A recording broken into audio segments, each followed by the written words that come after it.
طويلة لكن النزاع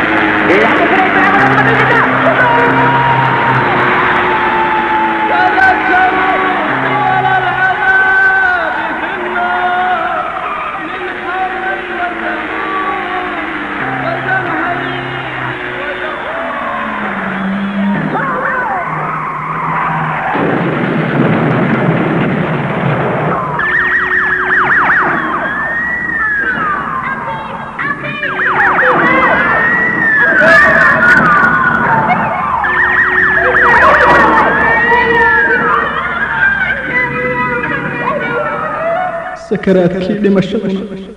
waxay ku iman doontaa xaq waxaasu waa wixii aad ka meermeerayseen suurkana waa la afuufi doonaa taasu waxay ahaan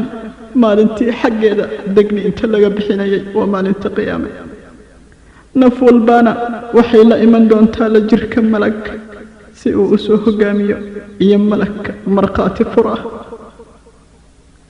waxaa lagu odhan dambiilayaashii dhabtii waxaad kaga sugnaydeen dhoohnaan waxa kana haatan waxaan idinka faydnay caadkiinni waana wax adag araggiinnu maalintan rafiqiisuna malaggiisu wuxuu odhan doonaa waa kan qoraalkii oo diyaar ku ah agtayda waxaana la odhan doonaa labadiinnu ku tuura waa amar xag alla laga siin labadaa malag كتورة جهنم قال حن كستا أو كقالوا بتوحيدك الله رسول شيسا إيا وحلا مده خير ديدا حد قد شك قبان كان يالي إله كان لجركي الله كتورة لبدي نبع عاد ابتدران رفيقي سي إبليس الشيطان وحو أرندونا ربي قيقو أنا ما ننكو قصب إنو حد قد أو لا يمادو كفري ظلمي iyo xumaan iyo macaasi falxun isaga qudhiisa baa ku sugnaa baadi fog alla wuxuu oran doonaa ha ku doodina agtayda waxaan horay idinku soo diray goodigii hadalka ka soo fulaa agtayda ma aha mid la bedeli karo manaahi mid dulmiya in yarba ha ahaatee addoommada maalinta aan ku oran doono jahannama ma buuxsantay waxay oran doontaa ma ii haysaan wax dheeraada hoos oo socda jannadana waxaa la keeni doonaa agta muttaqiinta oo meel fog ma jirto muttaqiintu waa saalixiinta iyo suubanayaasha ka cabsada alle in badan ka jooga wax kasta oo dembi ah iyo falal xun oo uu alla reebay oo jecel alle in badan guta wax kasta oo camalo wanaagsan ah uu alla waajibiyey waxaa la oran doonaa waxa kani waa wixii laydin yaboohay waxaa leh kuwa ugu laabta alle toobadsan oo daacada iyo kuwa dhowra wacadkooda ay la galeen alle iyagoo ku adeecaya isaga alle dhammaan wixii uu amray aan caabudeenna cidna alle ma ahee keliya macnaha waa raaca diinta alle tawxiidka islaamka ee ka cabsada raxmaanka allah qayb ahaan yacni kaga cabsaday nolosha adduunka ka hor intayan arag oo la kulmin oo la yimid qalbi ula noqday toobad xagga alle waxaa la oran doonaa ku gala idinku dhexdeeda jannada nabad iyo ammaan tani waa maalin leh nolol waarida halkaa jannada dhexdeeda waxay ku yeelan doonaan dhammaan wixii ay doonaan waxaana agtayada u yaal wax intaa ka badan taana waxaa weeye oo loola jeedaa milicsi iyo eegmo xagga ah alle weyne jalla jalaaluh وجاءت سكرة الموت بالحق ذلك ما كنت منه تحيد ونفخ في الصور ذلك يوم الوعيد وجاءت كل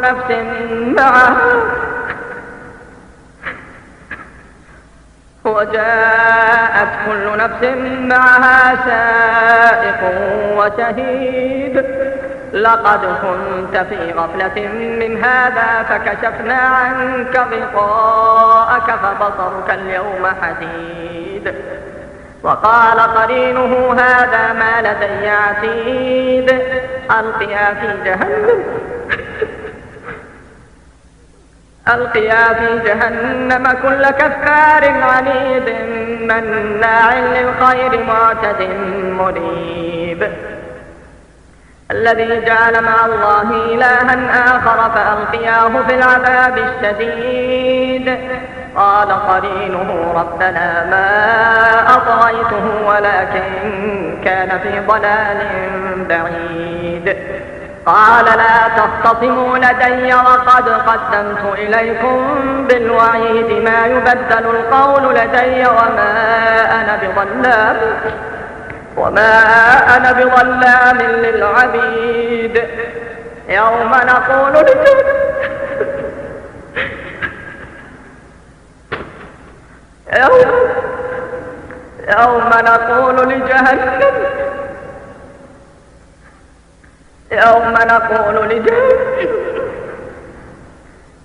نقول لجهنم هل امتلأت وتقول هل من مزيد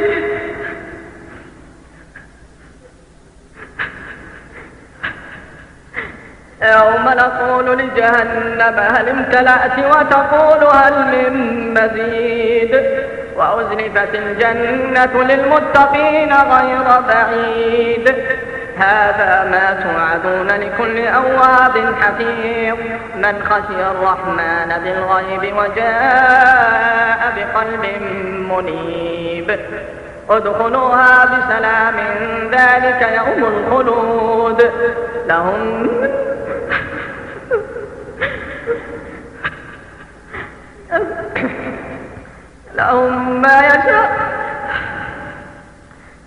ما يشاءون فيها ولدينا مزيد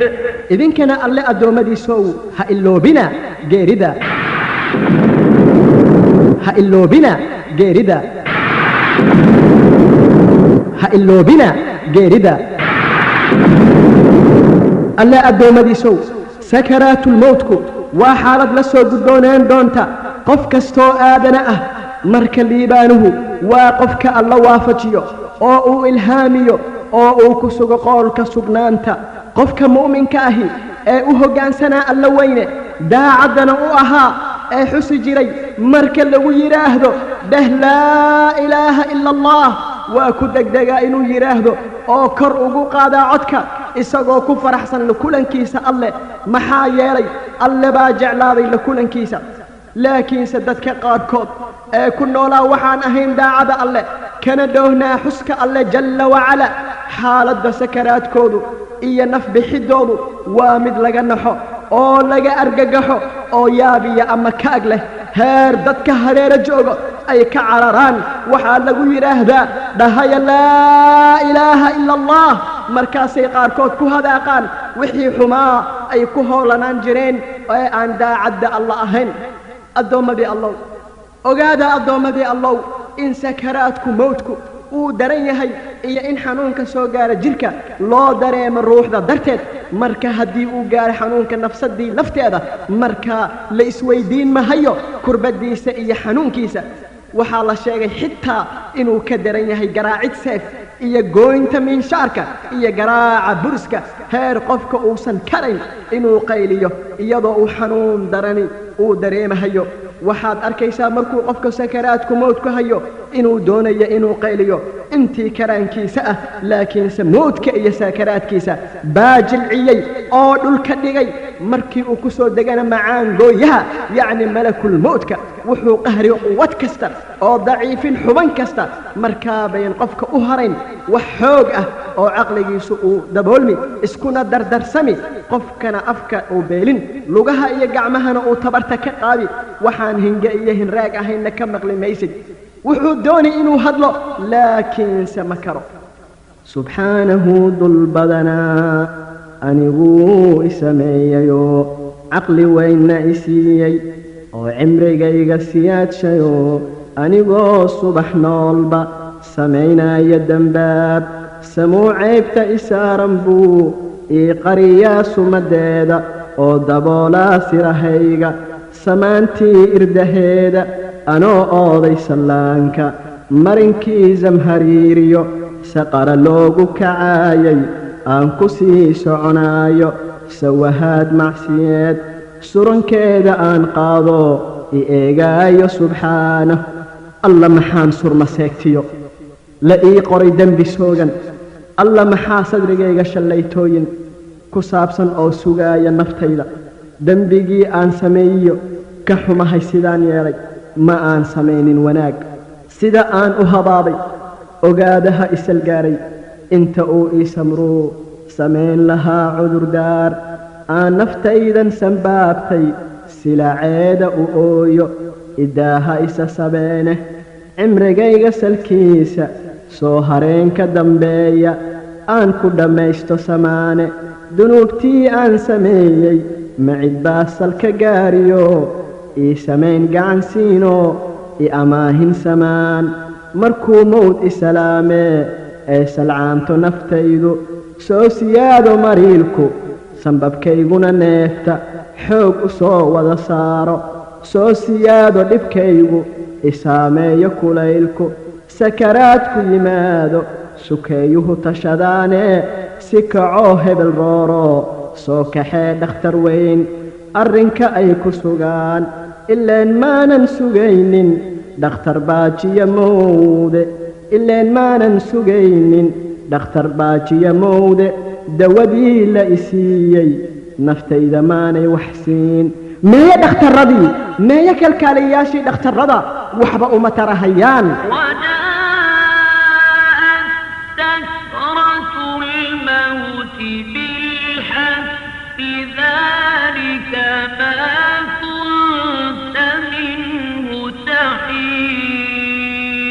markaas buu sagootin dunida iyo dadkeeda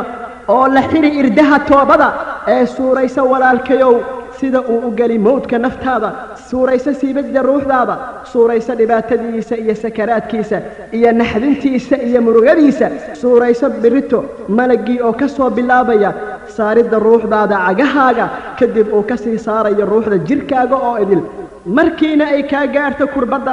meeshii u dambaysay qalbigaaguna tiiraanyo iyo murugo iyo naxdin ay hayso isagoo ka sugaaya bishaaro alle inuu ka raali yahay ama inuu u caraysan yahay sadka iigu dambeeyo la siibaayo naftayda isaameeyo xanuunku ma garanaysaa addoonkii allow wuxuu mari addoonka wakhtigaa ka dhagaysataa xadiiskii nebiga sala allahu calayhi wasalam uu ka soo wariyey albaraa bin caazib ee la xiriira waxa umari addoonka mu'minka ahi إن العبد المؤمن إذا كان في انقطاع من الدنيا وإقبال من الآخرة نزل إليه ملائكة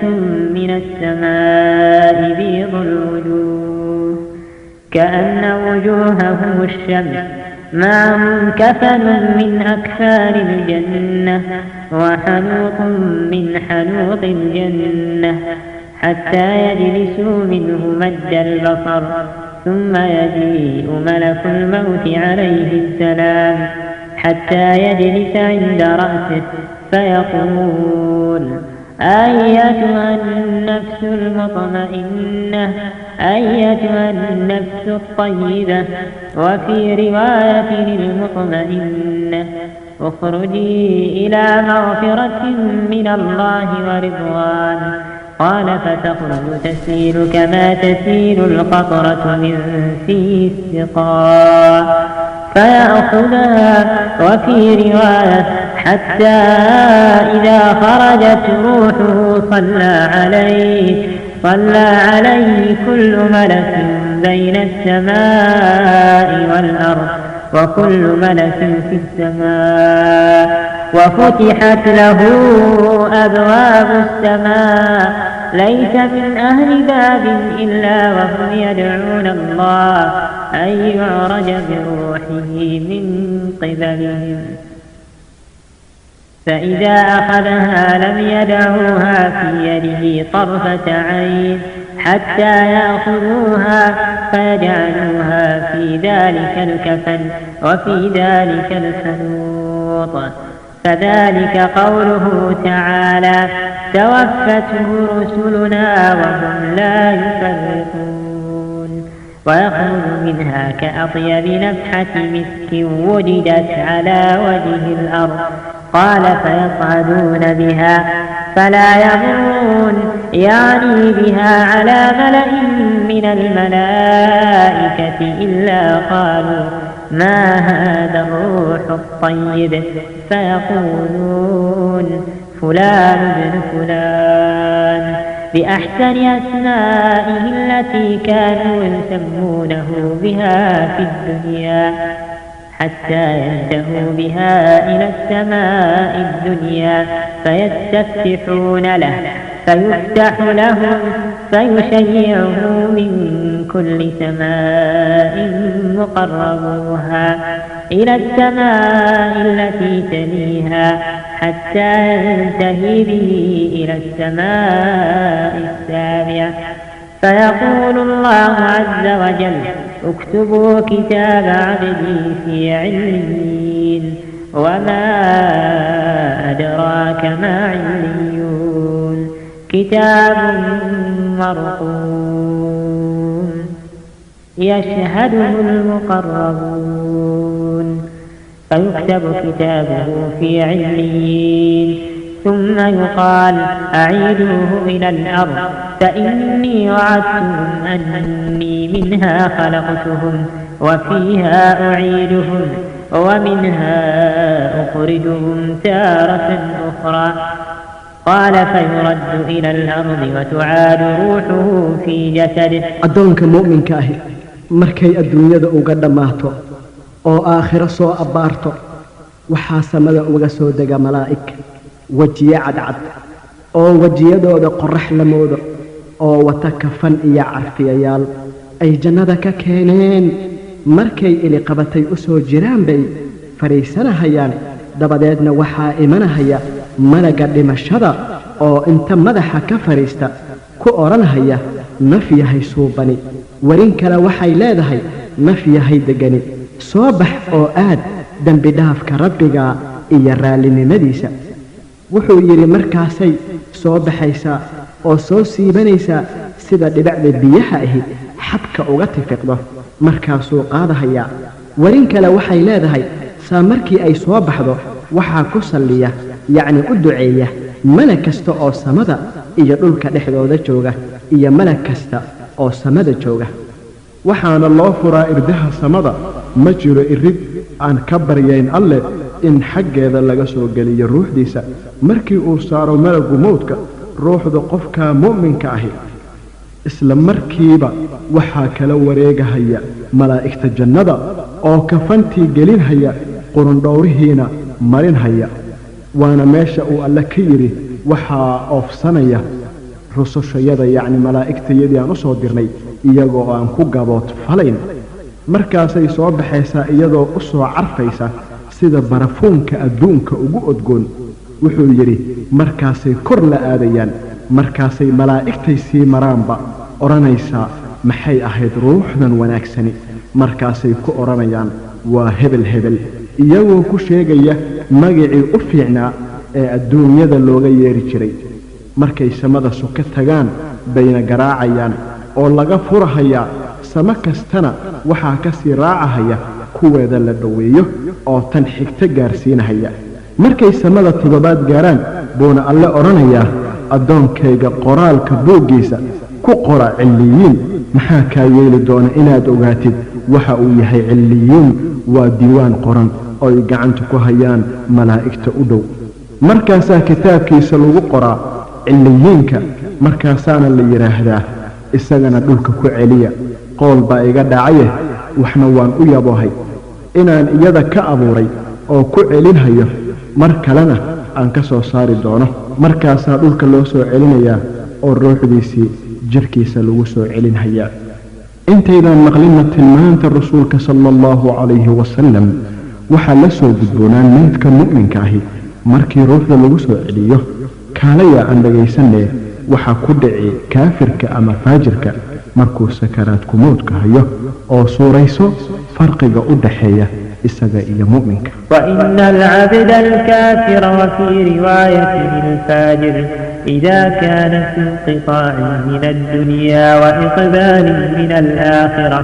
نزل إليه من السماء ملائكة غلاظ شداد سود الوجوه معهم المسوح من النار فيجلسون منه مد البصر ثم يجيء ملك الموت حتى يجلس عند رأسه فيقول أيتها النفس الخبيثة اخرجي إلى سخط من الله وغضب قال فتفرق في جسده فينتزعها كما ينتزع السفود الكثير الشعب من الصوف المبلول كما ينتزع السفود الكثير الشعب من الصوف المبلول فتقطع معه العروق والعصب فينامه كل ملك بين السماء والأرض وكل ملك في السماء وتغلق أبواب السماء ليس من أهل باب إلا وهم يدعون الله ألا تعرج روحه من قبلهم فيأخذها فإذا أخذها لم يدعوها في يده طرفة عين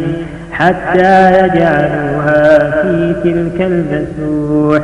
ويخرج منها كأنتن ريح بيثة وجدت على وجه الأرض فيصعدون بها فلا يمرون بها على ملأ من الملائكة إلا قالوا ما هذا الروح الخبيث فيقولون فلان بن فلان بأقبح أسمائه التي كان يسمى بها في الدنيا حتى ينتهي به إلى السماء الدنيا فيستفتح له فلا يفتح له ثم قرأ رسول الله صلى الله عليه وسلم لا تفتح لهم أبواب السماء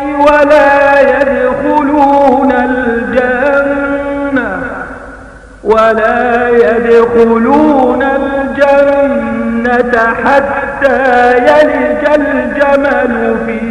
سم الخياط فيقول الله عز وجل اكتبوا كتابه في سجين في الأرض السفلى ثم يقال أعيدوا عبدي إلى الأرض فإني وعدتهم أني منها خلقتهم وفيها أعيدهم ومنها أخرجهم تارة أخرى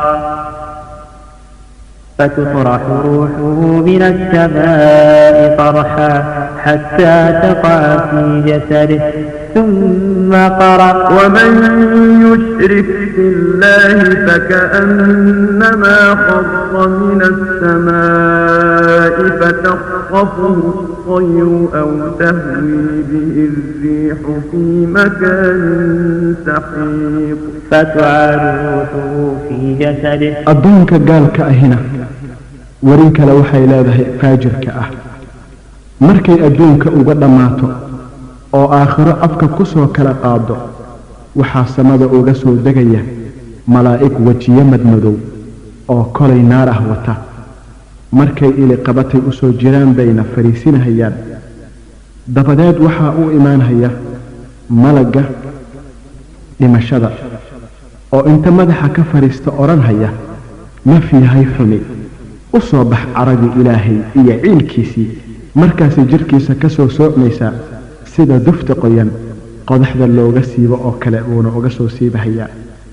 markaasaa waxaa laga malag kasta oo samada iyo arlada dhexdooda jooga waxaa laga xiray irdaha samada irid kastaana wuxuu alle ka baryahayaa inaan xaggiisa looga soo gelin ruuxdiisa markiina uu malakul mowdka ruuxda ka qaado waxaa durbadiiba kala wareegahaya malaa'igtii naarta oo sugaysay kolaygii baas bayna ku ridahayaan markaasay waxay u soo uraysaa sida baktiga ugu qormoon adduunyadu u soo uro markaasay xagga samada la aadahayaan say malaa'igtay sii maraanba waxay odhanaysaa maxay ahayd naftaan qurunka ahi markaasay odhanayaan waa hebel hebel intay magaciisii u xumaa ee adduunka looga yaqiin ugu yeeraan markay samada soka gaaraan oo garaacaanna laga furi mahayo markaasuu rasuulkii alle sala allahu calayhi wasalam aayaddan akhriyey لا تفتح لهم أبواب السماء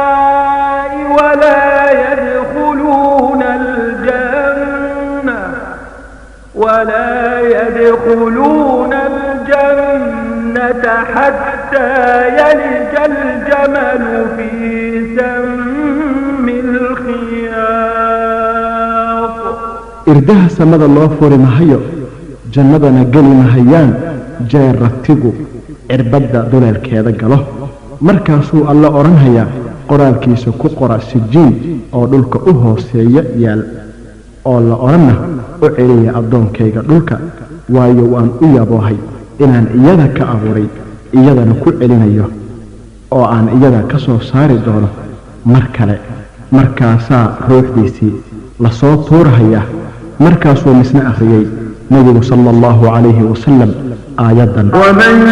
يشرك بالله فكأنما خر من السماء فتخطفه الطير أو تهوي به الريح في مكان سحيق kii alla u shariik yeela wuxuu la mid yahay wax cirka ka soo dhacay oo shambiro dafayso ama dabayshu meel daran ku tuurayso markaasaa naftiisii jirkiisii lagu soo celiyaa taa ka hor markii ruuxda la siibay oo malaa'igta kor la aaday sida sugnaatay addoonkii wuxuu noqday mayd xun suranka ugu dambeeya layga saaro naftiiya la isaaro sariirta rogrogaan sinahayga indhaha daaha la saare ay samraan xigtadaydu dadka iigu sukeeya degdeg uu ku sugnaado si kacoo orodoo kafan soo gaddahaan la ii doono sancaale safka mayra xisaaban biyo laygu dulseero ee daahir laygu sifeeyo ee soo laabaan xubnahayge go'yar laygu saluuqo naxashkii la isaaro dabadeedna sagooti dadka qaar ilma sayro anoon soo noqonaynin yay isii galbiyeene masjidkii ku sugnaaday safdambeedka imaamka sinaan loo wada joogsay salaad aan la rakuucin aan sujuudi lahayn saaxiibbadii muslimiintu iigu tukada si wanaagsan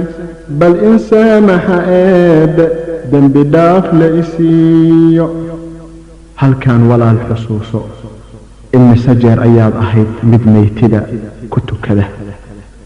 waa kan adiga maanta lagugu tukanayo mowdku wuxuu ahaa mid ku dhaafo oo ku daaya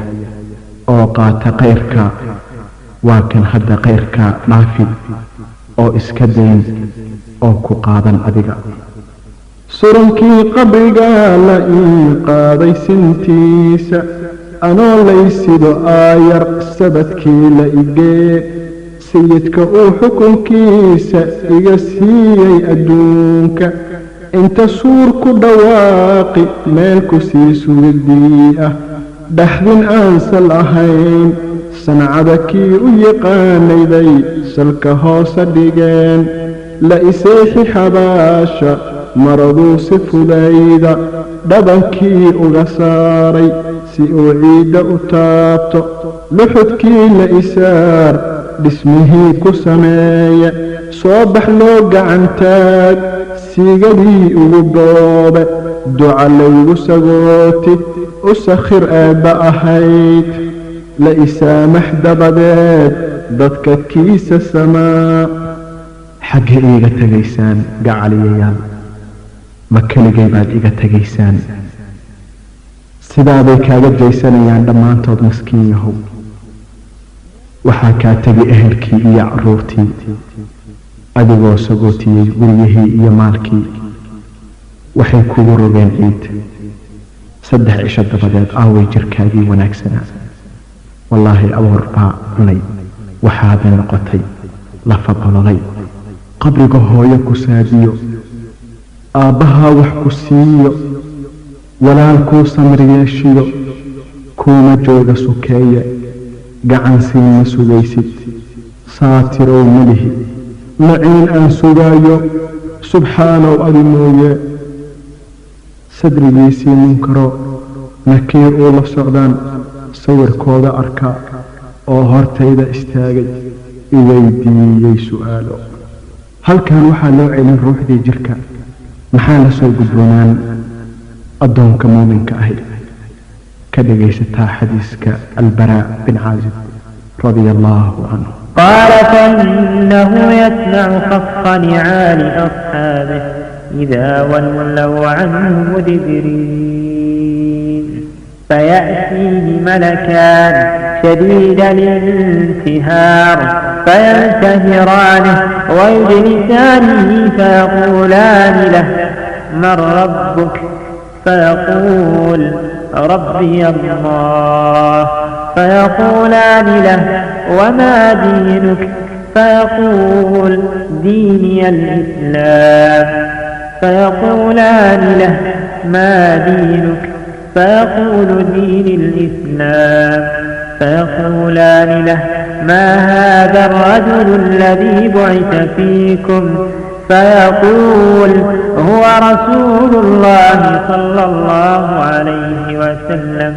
فيقولان له وما عملك فيقول قرأت كتاب الله فآمنت به وصدقت فينتهره فيقول من ربك ما دينك من نبيك وهي آخر فتنة تعرض على المؤمن فذلك حين يقول الله عز وجل يثبت الله الذين آمنوا بالقول الثابت في الحياة الدنيا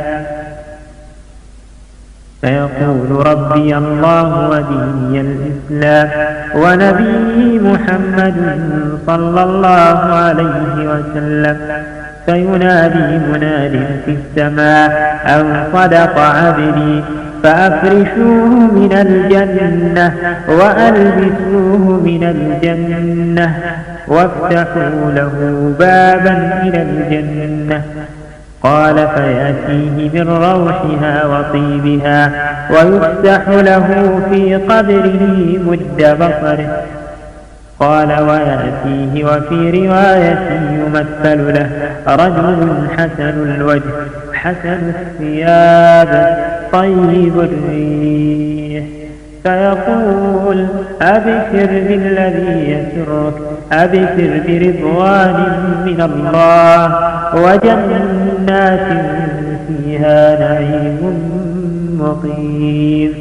هذا يومك الذي كنت توعد فيقول له وأنت فبشرك الله بخير من أنت فوجهك الوجه يجيء بالخير فيقول أنا عملك الصالح فوالله ما علمتك إلا كنت سريعا في إطاعة الله بطيئا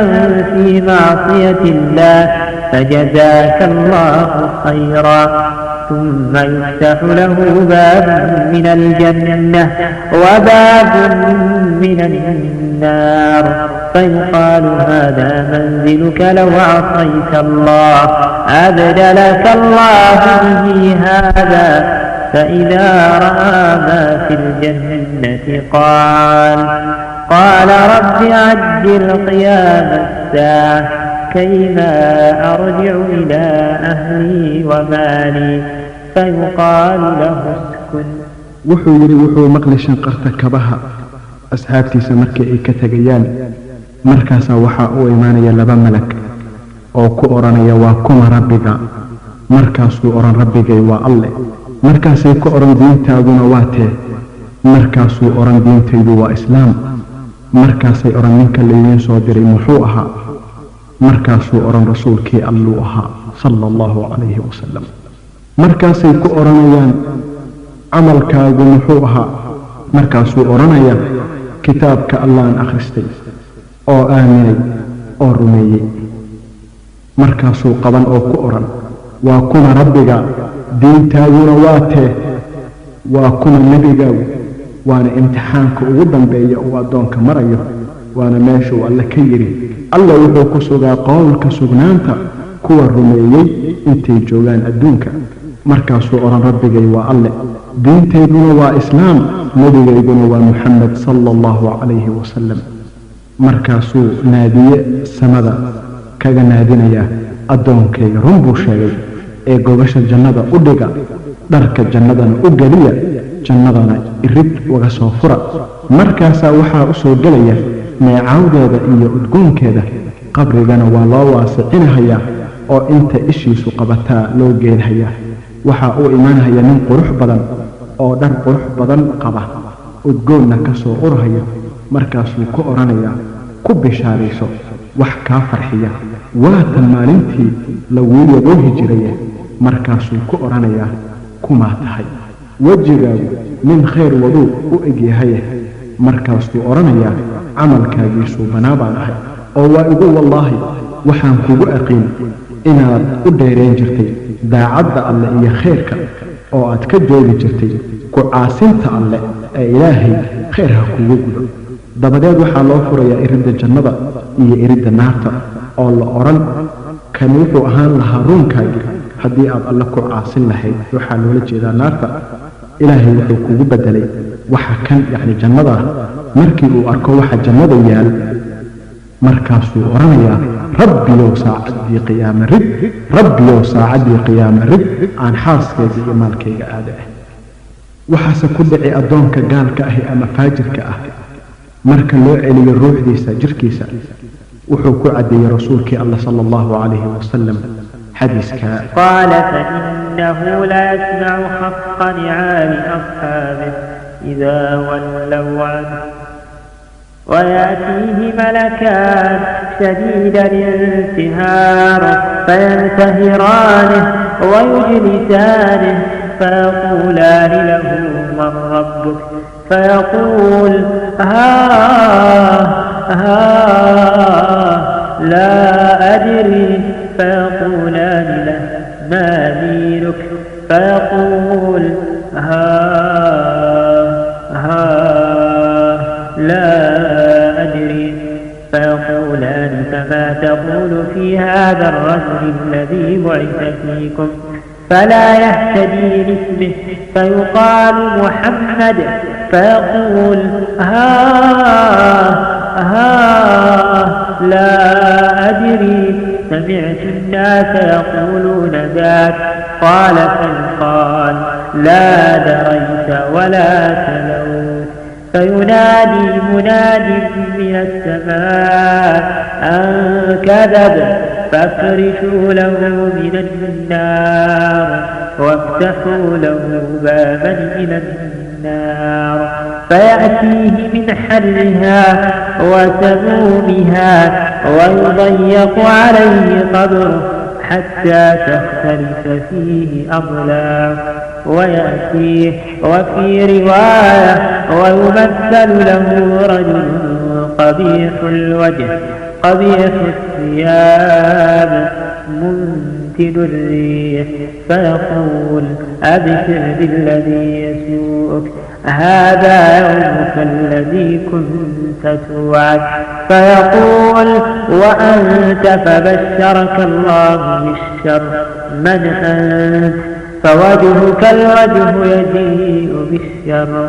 فيقول أنا عملك الخبيث. فوالله ما علمت إلا كنت بطيئا عن طاعة الله سريعا إلى معصية الله، فجزاك الله شرا. ثم يقيض له أعمى أصم أبكم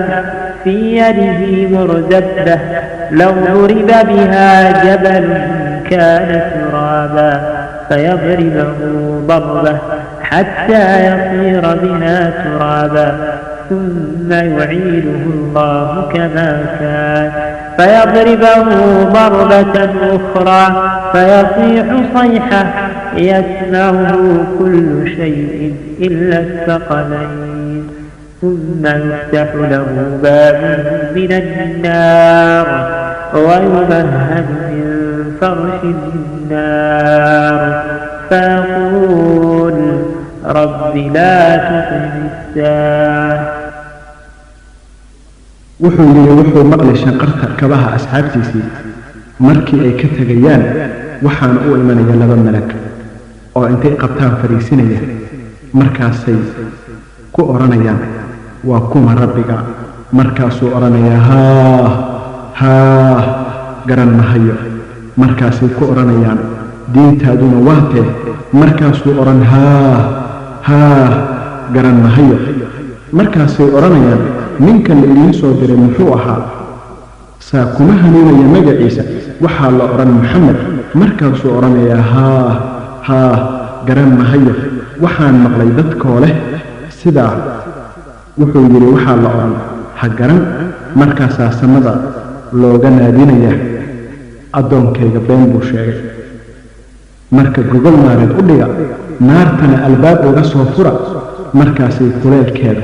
iyo ololkeeda u soo galahayaan oo qabriga lagu ciriirinhayaan ilaa feeruhu isdhaafaan waxaana u imaanaya warin kale waxay leedahay loo suuray nin foolxun oo dhar ku foolxun oo qurmoon badan oo ku odhan ku bishaarayso waxaad ka xumaatid waa igu wallaahi waxaan kugu aqin inaad u dheeraysid ku caasinta alle kana gaabiso adeecidda alle ee alle xumaan ah kugu gudo waa tan maalintii lagu yaboohi jiray markaasuu odhan war kumaa tahay wejigaagu mid sharwoodu u egyahay markaasuu odhan camalkaagii xumaa baan ahay markaasaa waxaa lagu sallabi ku afla oo dhagala oo indhala oo bir weyn gacanta ku sita haddii lagu dhufto buur ciid ka dhigi markaasuu qofkaa ku dhufan mar oo qofkii ciid noqon markaasuu alle sidiisii ku soo celin haddana mar labaad buu ku dhufan markaasuu qayle ay wax kasta maqlayaan dadka iyo jinka maahe dabadeedna waxaa loo furi irid naarta ah oo gogol naarad loo dhigi markaasuu odhan rabbiyow qiyaamihii ha ridin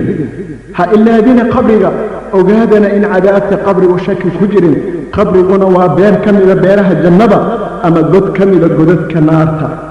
saatirow cafigaaya naxariistaada isii dembigaygana saamax sukeeyihii wadartood soofkaan xoolo lahaaday saami qayb ka riteen dembigii aan sameeyeyna dushaydaan ku sitaa sifaheeda adduunyo quruxdeeda samaysan ha israacin ismoodka yay idin hodin shanqadheedu ogaada saab maralayda bal sidaa u daymood oo si fiican u eeg kuwuu saatir u dhiibay si firow eber weeye sahay maanay ka qaadan sidaasaa kaa qancinaysa ee hadduu eebba ku siiyo caafimaad ku sad weeye sumalhaadka naftaada ama saarka ciyaarka sahal uun u dhaqaaqa iska daamacsi suubin dhibaataa ku sugaysa saamaxaad rabbi tu'mo sadrigaaga ku beer sacabada kor u taag subxaanow ku dhawaaq sarreeyaha bari khayr si geeridaa dabadeed laguu siiyo wanaag abaalmarin sahaydeeda sumadii camalkaaga ifka aad ku samaysaa kaa horreeyoo ku sugaaya sida aad aragtayba addoonkii allow qof walbaa waa kii dhadhamiye mowt dadkana waxaa ka mid ah mid khaatimadiisu suubanaato waxaana ka mid ah mid khayr darro loogu khatimo nolosha dhimashana dhimasho ka duwan oo kani wuxuu ku dhiman isagoo gogashiisii saaran cudur xun midkaana wadnaha istaagi midna wuxuu ku dhiman shil baabuur qayrkoodna waa badan yihiin laakiinse inuu qofku u dhinto oo ku shahiidta arrinka alle taas baa wallaahi ah dhimashatan u wanaagsan iyo khaatimo tan u suuban. kanina waa walaal ka mida walaalaheen uu ku xukumay qoonqaa dalkeenna ka talin jiray dil, wax kalena kuma gelin aan ka ahayn inuu yidhi rabbigay waa allah, wuxuuna ku tiriya tixdan gabayga ah xabsiga. kufri aafaduu nagu markabay arrimigeed raagi, isticdaad gumaystuhu wuxuu eeba nagu joojay, addoonsiga wuxuu nagu faloo nagu adeegayay, oogada wuxuu naga rartoo iima nagu reebay, aarti kale wuxuu nagu dhaqoo diinta naga owday, islaamnimo wuxuu naga wadoo ubadkii baadyeeyey, iskoollada wuxuu noogu daray eraya shayddaanka, ardadana sidiisii wuxuu naga ahaysiiyey, wuxuu naga aruushoo askaro naga alhuumeeyey, ayixii sidiisii wuxuu eelka nagu reebay, ilaahay jidkiisii wuxuu naga amaagoogay, anshaxiyo wanaaggaba wuxuu naga ufaysiiyey, akhlaaqdii habboonayd wuxuu naga agoomeeyey, ibliisyada jidkoodii wuxuu nagu aroorsiiyey, ibtiladiinna gaadhaan haddeer alladaynaaye, faranjiga ilaahay ka go'ay agab la'aantiisa, aqoontiiyo garaadkiiyo caqligu ebarka joogaaye, ololkii cadaabayd waa waxaan laga najaynayne, nin wax ogi ma oraheen kufriga ina adeeroowe, axdi kama sugeen gaal qurmoon, aamin laga waaye, arrin lama wadaageen waxaas mana ag joogeene, nin ilduufay gaaladu nimay abadi soo raacay, ilmanima yaraantii iyo ahad laga tuuray, asalaynkiiyo hanuunkii ninkii ooda laga saaray, halka laga aweytiyey nimaan laba ogaysiinin, asaruur ifkii duul xabaal iilka lagu hooyey, ayaa noo arrimiyo kufray noo ergahayaane, eridhaban sidiisii isaga yay u ololaane, insaaraxa kolkii ay arkaan yay alleegadane, nin inkiray rasuulkii ayay noo aslahayaane, waxay noo ammaaneen nimaan eebba garanayne, amagiyo habeen iyo mugday noogu oriyeene, ilayskiyo hanuunkiina waa naga afgooyeene, adduunyayna raacsheen aakhiray naga ilduufsheene, aaladdii sideediina waa noo arkahayaane, arxaankayna gooyeen oo lur iyo arrimo weeyaane, allow nooga aarqoonka waa eednay taladoodee. intaa kadib ogow addoonkii allow in qabrigu yahay rugta ugu horraysa ee rugaha aakhiro, iyo in qofkii dhinta qiyaamihiisii yarayd dhacday. markiina allo weyne uu dhigmo dhammaadka dunida iyo baaba'eeda, oo ay abyanto tiradii maytida, uusanna harinna waxaan ahayn aljabbaar jalla jalaaluh, isagoo la keliyoobaya weynida iyo haybaddiisa, wuxuu odhan liman ilmulku lyowm, liman ilmulku lyowm, yaa leh maanta xukunka iyo boqortooyada, yaa leh maanta xukunka iyo boqortooyada. markaa isaga ayaa isu jawaabaya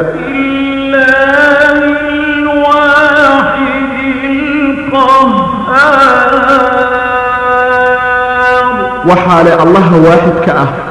ee waxsan dulleeye aan laga hor imaan karin. markaasuu alla wuxuu nolol gelin israafiil oo uu amri inuu afuufo buunka afuufidii soo bixinta, wuxuuna alla amri malag inuu ka dul dhawaaqo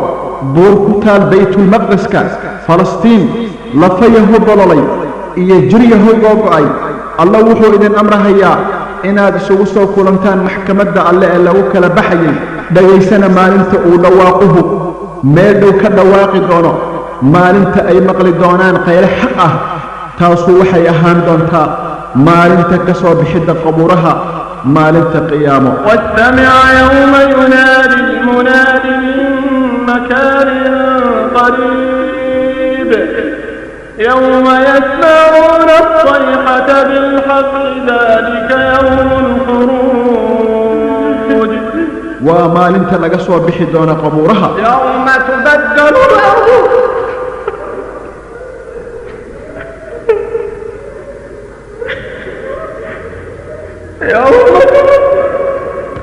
يوم تبدل الأرض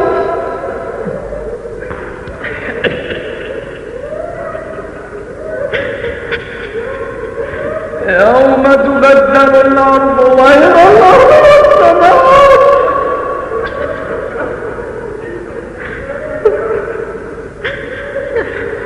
يوم تبدل الأرض غير الأرض والسماوات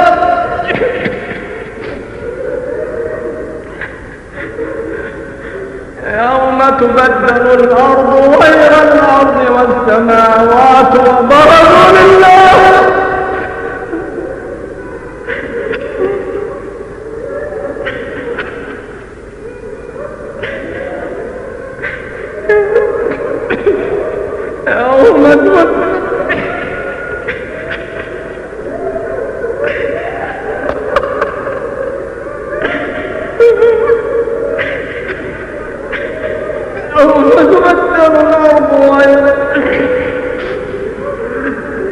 يوم تبدل الأرض غير الأرض والسماوات يوم تبدل الأرض غير الأرض والسماوات وبرزوا لله الواحد القهار وبرزوا لله الواحد القهار ha ilowina qoraxda ka soo agdhowaan doonta uuminka ha ilowina diiwaanada camalka ee laysku siin doono gacanta midig ama bidix ha ilaadina buundada jahannamo ku kortaan idinkoo socda oo jahannama hoostiinu tahay iyadoo cartamaysa ha ilaadina buundada iyadoo rasuulka alla sala allahu calayhi wasalam ag taagan yahay isagoo leh allow badbaadi ha ilaadina kalbadaha iyo biraha jahannama iyadoo u dafaysa dadka xagga naarta haawiya ha ilaadina buundada ka dhuuban timaha kana af badan seefta ay dadku ku marayaan sidii ay kala ahayd acmaashoodii waxaa dadka ka mida kuwa xagga naarta loo jiidanayo ha ilaadina noocyada cadaabta kala duwan iyo naarta iyo waxa ku sugan oo kulayl iyo olol iyo hanfi iyo zamhariir ah maalinta dhulka loo bedeli doono dhul kale sidaa oo kale bayna ahaan doonaan cirarka iyaguna dhammaan uumanka waxay u soo banbixi doonaan alle waaxidka aan laga hor imaan karin waxaadna arki doonta mujrimiintii gaboodfalayaashii kuwii ku gaaloobay tawxiidka alleh tawxiidka islaamka guud ahaan mushrikiintii kuwii ku caasiyey alleh maalintaas oo iskula xirxiran silsilado macnaheedu waxaa weeye gacmahooda iyo cagahooda oo lagula xiray luqumahooda silsilado dharkoodu wuxuu ahaan doonaa laami dab aan damayna wuxuu dabooli doonaa wejiyadooda si uu alle ugu abaalmariyo qof walba wixii uu kasbaday run ahaantii alle waa ku dheereeyaa xisaabta qur'aankani waa farriin uu leeyahay aadanaha iyo xujacad oo korkooda ah si loogu digo iyo si ay u ogaadaan inuu ilaaha keliya yahay allah cidna xaq uma leh in la caabudo alla ma ahee iyo inay waxgaradka kuwaana qaataan فترى المجرمين يومئذ مقرنين في الأصفاد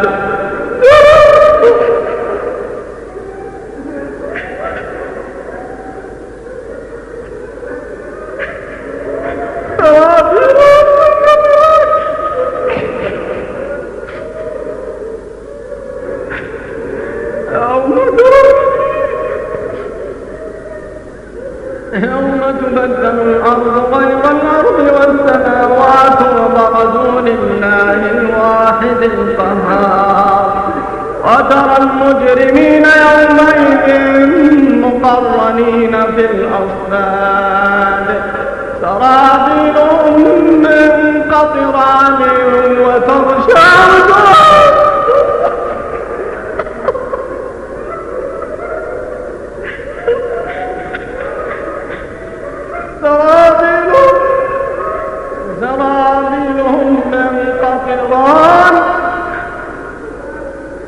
سرابيلهم من قطران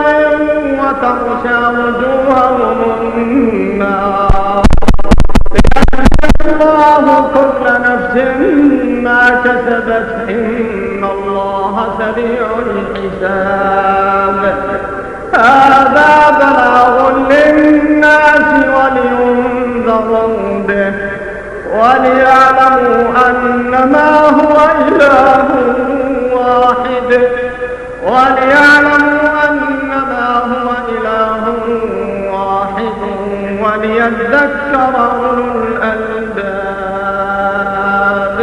ha ilaabina malaa'igta mas-uulka ka ah naarta ee qalqallafsan ha ilaabina in ahlu naarka ay ugu yeehan doonaan naarta gudaheeda ba iyo balaanbal hoog iyo halaag mana laha cid ka furi doonta jeebadaha iyo jiijiilayaasha iyo silsiladaha naarta ah waxaa laysugula xihay foodaha iyo dhaadadka wejiyadoodana waxay la madoobaan doonaan dulliga macaasida waxay ka dhawaaqi jidadkeeda iyo godadkeeda iyagoo la booya cadaabta aan kala go'ayn maaligow maalig waa furahayeenka naarta waxay odhan maaligow waxaana cusleeya birihii maaligow waa shiilmeen hargahayagii maaligow tani geeri baa nooga roon maaligow inaga saar dib dambe macaasi uma noqon doonna markaasuu u jawaabi waaye kadib ku dufooba dhexdeeda waadna ku waaraysaan maxay hadda oohin idinku taal markii aad xaqa diideen maxay oohin idinku taal idinkoo ka horjeedi jiray diinta alleh maxay oohin idinku taal idinkoo dhillaysan jiray maxay oohin idinku taal idinkoo aan xaasaskiinna fari jirin xijaabka iyo is-asturka iyaguna qaadan jirin maxay oohin idinku taal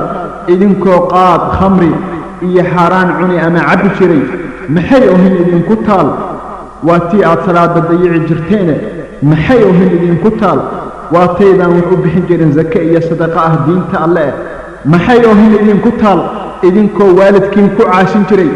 maxay oohin idinku taal idinkoo khiyaano iyo isdabamaryeen iyo dhagar ku socon jiray maxay oohin idinku taal idinkoo hawadiinna diinta ka hormarin jiray oo markay diintu hawadiinna waafaqdo aad qaadan jirteen haddii ayan hawadiinna waafaqinna dhinac isaga tuuri jirteen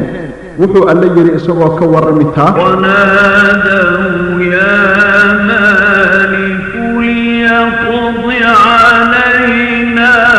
ربك قال إنكم ماكثون لقد جئناكم بالحق ولكن أكثركم للحق كارهون wayna caban doonaan maaligow furhayeenkii jahannama rabbigaa ha noo yeela dhammaad wuxuu odhan doonaa xaqiiqdii waad ku waari doontaan weligiin dhab ahaantii waxaan idiin keennay xaqii muxamed sala allahu calayhi wasalam iyo qur'aanka uu la yimid laakiinse badankiinnu waxaad u haysaan naceeb xaqa suuraysa naftaada addoonkii allow haddii aad tahay mid ku caasiya alleh oo aad ku dhimato toobad la'aan suuraysa naftaada oo ku jirta togoga jahannama adigoo cuntadeeda qadhaadh ee qodxaha lagu margada ah iyo sharaabkeeda sida saliidda karaysa ah adigoo cunaya oo cabbaya subax iyo galabba bal eegoo haddii aad dhimato adigoo weli ku sii jira macaasiya dunuub eegoo jidhkaagu miyuu u dulqaadan karaa cadaabtaa may wallaahi uma dulqaadan kara cadaabtaa sidaa awgeed daar ilaah u shaqayso dariskaa u ahaan nebigii anna doortay daarta aakhiroo weyne daldaloolka lahayne een duugoobin warqeed een weligeedna dumayn daayin uu dhismaheeda dul iyo hoosba ekeeyey dariiqeeda albaabka daawashada aad ku farxayso ciiddeeda daahirsanaanta udgoonka daayin ku beeray lagu sheegay daliilka dhir wanaag lagu daahay webiyaal durduraayo naftu ay ku dawowdo malabkii dusha joogo cunahaaga dabqayno jecel yihiin dibnahaagu caano aad u dalaysan iyo waxaad doontidba yaallo khamri aad ku durduurano macaan deeqla ku beeray doorinayn maankaagoo carabkaagu ka daalin shimbiruhu dulladaanoo ay dabaaldegayaan dabadeedna tasbiixda dul ahaan akhriyaan heese ay dejiyeen nicmadaas daayin sameeyey dadkow yaa gadanaya oo daar ku taalla firdowsa dadkow yaa gadanaya darajadaa waxaa gaara habeenkoo bar bilaamay barna uu yar dambeeyo cabsi daayin darteed dadka oo wada seexday salaatuleyl ku dadaale ama maata dullaysan iyo dad maskiina daryeele sadaqaysata dunyo naftu waxay ooydaa iyadoon daah ka saarnayn dunidaa ah geliley dadkuna aanu ku waarayn maalka aan ku dadaalnay dadaal tacabku naga galay kolkuu mowdku nagu dego saacad kama dambayseen duugeennu waa dhaxal wuxuu khayr ku soo degi ama uu ku duxayaa dahabkiyo maalkiyo kaan israacin dunyada sadaqada ka doorbida geeridiisa dabadeed qofna daar ma degi karo haddaanu horay u meel dayan qofkii khayr ku dadaala daartiisu waa mid wanaagsan shar qofkii ku dadaalana naarta unbuu dhex dabaalan dariiqu waa labadaase ama daarta wanaagga ama daarta xumaanta bini aadmi daciif intaan mowdku ku daarin naftaadu aanay daciifin diiwaankaaga la laabin carabkaaguna daalin daaqaduhu furan yiin dalba khayrka ilaah dadku iska daleelo duurkaasay ku firdhaano dalanbaabi ma waayo haddaanay diinta ilaahiyo cuskanaynin daliilka dembi dhaaf ma helaan dunidu waa gogashaasoo waa la duubi dharaaro haddii ruux lagu dayn dooranow nebigeenna ku sii daahi lahaayo mowdku aanu dileen hadduu mowdku dooni naf dib loo dhigi maayo dagalku waa marintaasoo waa dabeel halwanaysa wuxuu daayi nafsiiyey kulli daaqatulmowt tabca daarta wanaagsanoo darajo caaliya qaado boqorkii isdaboola ee xaqii daayin sameeyey ka dhoohnaada dariiqa siday diintu amrayso kolkuu mowdku doonaysiyo soo fadhiista dushiisa dib shallayto ma waaye damanaa caqligiisu dad horaa ku dhammaaday dunuubtii ay galeenoo dabadeed la halaagay ninna looma daraano daayinkeen kama eexane xisaabtuu dembi yeeshee dadkow yaan la ciyaarin oo dubaaqiina ka gooya dunyadoo aynu jeclaanno mowdkii bayna dul taaganoo aan ka daalin qoraalka saacad buu dayayaayo haddaad beer dalgan weydo ka cabsan weydo dubaaqa taqwad aadan dadaalin daacadnima daba joogin weligaaba dareenka camalkaagu dushaadiyo dibnihii carabkaagay dood wadaag ku yihiinoo marna daafic ahaan bay kugu daadihiyaan marna way ku dul saari dembigii aad lahayd geeridaa dabadeed dariiqaad tabcanayso oo dawo kuu noqonaya oo dembi dhaaf la yidhaahdo dib u soo bixi maayee ku dadaala samaanta daarta weyn ee ballaaranee ilaahay darajeeyeye aan degayn burburayne aan dumaynin ruqayn dibiraynin dhargayne tiirarkeedu dabcaynine aan degiiga xanaynine degmo aakhira mooye indha aadan daawan maqalnu aanu dareemin dadna kuugu lib sheegan naftuu daayinku siiyo subxaanuhu ugu deeqo wanaag baa u dambeeya addoommadii allow ha ilaawina waxa ay dhex ahaan doonaan ahlu jannuhu oo barwaaqo iyo baraara maguuraan ah وأزلفت الجنة للمتقين غير بعيد هذا ما توعدون لكل أواب حفيظ من خشي الرحمن بالغيب وجاء بقلب منيب ادخلوها بسلام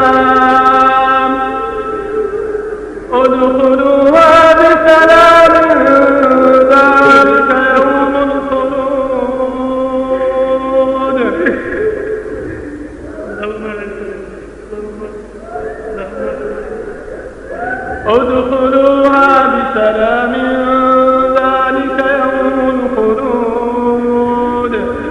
لهم ما يشاءون فيها ولدينا مزيد barwaaqo aan dhammaanayn guurayn marnabana aan isdhimayn إن الذين آمنوا وعملوا الصالحات كانت لهم جنات الفردوس نزلا خالدين فيها لا يبغون عنها حولا xaqiiqdii kuwa rumeeya tawxiidka alle tawxiidka islaamka oo fala camallo wanaagsan oo suuban waxay lahaan doonaan beeraha alfirdows janno martiqaad ahaan oo ay ku waari doonaan weligood mana rabi doonaan inay ka rugdoorsadaan halkaa addoonkii allow aaway caqligaagii kala saar miskiin yahow kala saar janno iyo naar khaalidiina fiiha iyagoo ku waari doona dhexdeeda خالدين فيها لا يبغون عنها حولا kaagan dhagahayow naftiisa kala saar waxa xasan iyo waxa xun dhagaysta rabbiga wuxuu ku leeyahay xadiis qudsi ah أعددت لعبادي الصالحين ما لا عين رأت ولا أذن سمعت ولا خطر على قلب بشر waxaan u diyaariyey addoommadayda suuban waxayan dhaayo arag dhagana maqal aan qalbi aadanana ku soo dhicin markaasuu yidhi sala allahu calayhi wasalam ka akhriyataa kitaabka alleh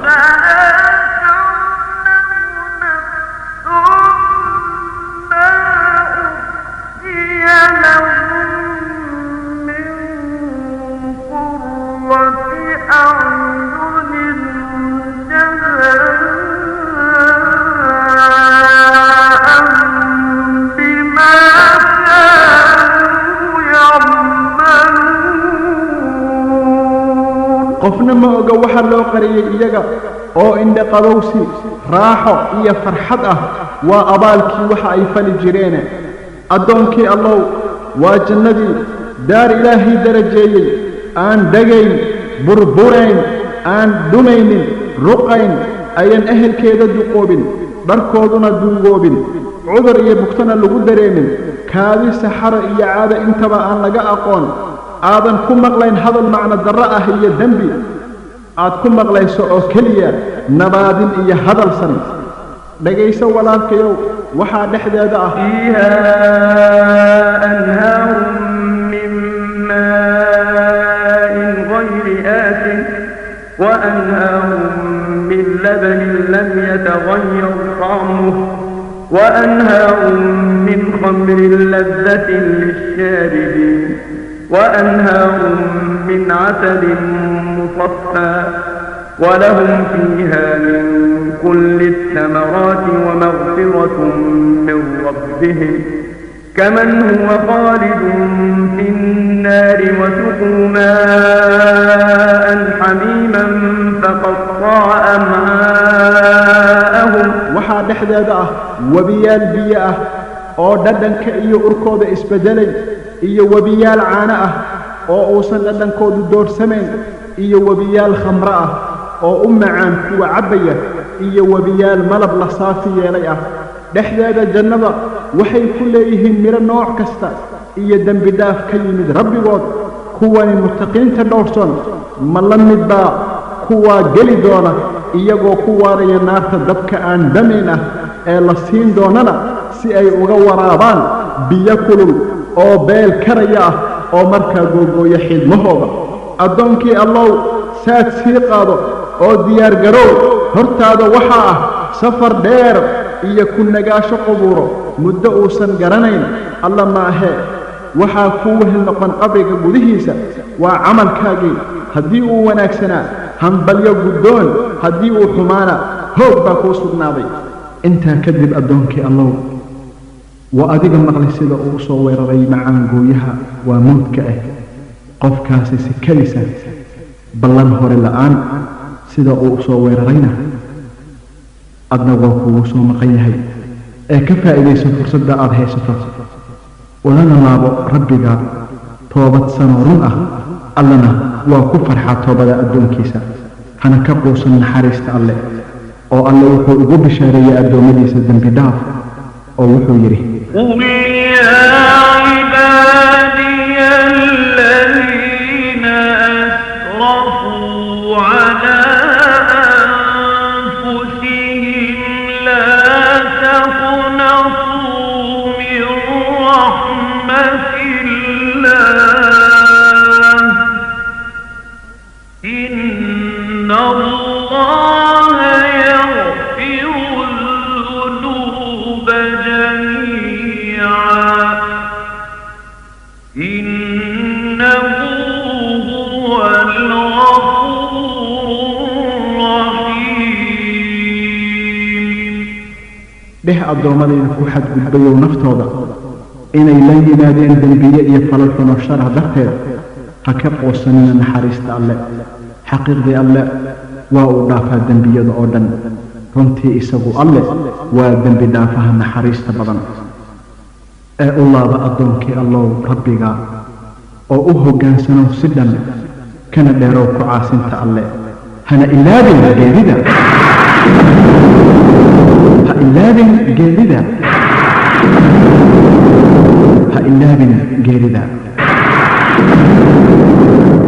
ugu dambayntiina walaalkiin cabdulcasiis xasan yacquub ee idiin soo gudbiya nasteexadan wuxuu ilaahay ka baryayaa inuu idinku anfaco wixii aad ka dhegaysateen cajaladdan waxaa laga dalban karaa manshuuraadka hay-adda oo kutub iyo cajalado islaami ah leh bo box 3349 riyaad 11448 telefoon iyo fax number 4591226 من الغريب؟ ليس الغريب غريب الشام واليمن إن الغريب غريب اللحد والكفن إن الغريب له حق لغربته على المقيمين في الأوطان والسكن لا تنهرن غريبا حال غربته الدهر ينهره بالذل والمحن سفري بعيد وزادي لن يبلغني وقوتي ضعفت والموت يطلبني ولي بقايا ذنوب لست أعلمها الله يعلمها بالسر والعلن ما أحلم الله عني حيث أمهلني وقد تماديت في ذنبي ويسترني أنا الذي أغلق الأبواب مجتهدا على المعاصي وعين الله تنظرني يا زلة كتبت يا غفلة ذهبت يا حسرة بقيت في القلب تقتلني دع عنك عذري يا من كان يعذرني لو كنت تعلم ما بي كنت تعذرني دعني ألوح على نفسي وأندبها وأقطع الدهر بالتذكير والحزن دعني أسح دموعا لا انقطاع لها فهل عسى عبرة منها تخلصني كأنني بين تلك الأهل منطرحا على الفراش وأيديهم تقلبني وقد أتوا بطبيب كي يعالجني ولم أرى من طبيب اليوم ينفعني واشتد نزعي وصار الموت يدربها من كل عرق بلا رزق ولا هوني واستخرج الروح مني في تغرورها وصار في الحلق مر حين ورورني وسل روحي وظل الجسم منطرحا على الفراش وأيديهم تقلبني وغمضوني وراح الكل وانصرفوا بعد الإياس وجدوا في شرى الكفن. وغمضوني وراح الكل وانصرفوا بعد الإياس وجدوا في شرى الكفن. وقام من كان أولى الناس في عجل إلى المغسل يأتي يغسلني وقال يا قوم نبغي غاسلا حدقا حرا أليلا أريلا عارفا فقيه. فجاءني رجل منهم فجردني من أراني وأفردني وأطرحوني على الألواح منفردا وصار فوقي حرير الماء ينظفني وأسكب الماء من فوقي وغسلني غسلا ثلاثا ونادى القوم بالكفن. وألبسوا لي ثيابا لا كمام لها وصار ذلي حنوطا حين حنطني. وقدموني إلى المحراب وانصرفوا خلف الإمام فصلى ثم ودعني. صلوا علي صلاة لا ركوع لها الله يرحمني. هنا تذكر يا أخي كم من مرة كنت ممن يصلي على الأموات وها أنت اليوم ممن يصلي عليك الأحياء. كان الموت قد مر عليك وتركك وأخذ غيرك وها هو الآن يمر على غيرك ويتركه ويأخذك. وقدموني إلى المحراب وانصرفوا خلف الإمام فصلى ثم ودعني. صلوا علي صلاة لا ركوع لها ولا سجود لعل الله يرحمني. وأنزلوني في قبري على مهد وأنزلوا واحدا منهم يلحدني وكاشف الثوب عن وجهي لينظرني وأسبل الدمع من عينيه أغرقني. فقام محتدما بالعدل مشتملا وصفف اللجن من فوقي وفارقني. وقال هلوا عليه الترب واغتنموا حسن الثواب من الرحمن بالمنن.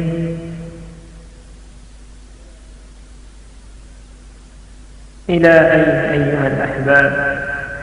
أتتركني وحيدا فيتولى عنك الجميع أيها المسكين. يفارقك الأهل والولدان مودعا المنازل والأموال. قد حثوا عليك التراب ثلاثا فأين أنت بعد 3 ليال من نعومة جسدك ونضارة وجهك ومحاسن بدنك؟ قد والله عبث بها الدود فأصبحت العظام نخرة والأجساد بالية والأعضاء متآكلة متفرقة. وقال هلوا عليه الترب واغتنموا حسن الثواب من الرحمن بالمنن. في ظلمة القبر لا أم هناك ولا أب شفيق ولا أخ يؤنثني. وأودعوني ولجوا في سؤالهم ما لي سواك إلهي من يخلصني. وهان لي صورة في العين إذ نظرات من هول مطلع إذ كان أدهشني. من منكر ونكير ما أقول لهم إذ هالني منهما ما كان في فزعني فامنن علي بعفو منك يا أملي فإنني موثق بالذنب مرتهني تقاسم أهل مالي بعدما انصرفوا وصار وزري على ظهري فأثقلني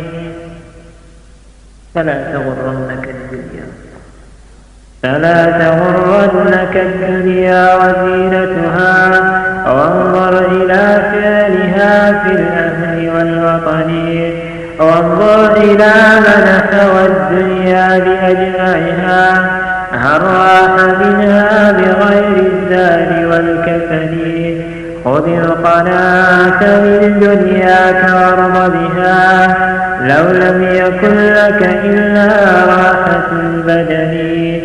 يا نفس كفي عن العصيان واكتسبي فعلا جميلا لعل الله يرحمني يا نفس توبي واعملي حسنا عسى تجازين بعد الموت بالحسن ثم الصلاة على المختار سيدنا ما ضعضع البرق في شام وفي يمن والحمد لله مرسينا ومصلحنا بالخير والعفو والإحسان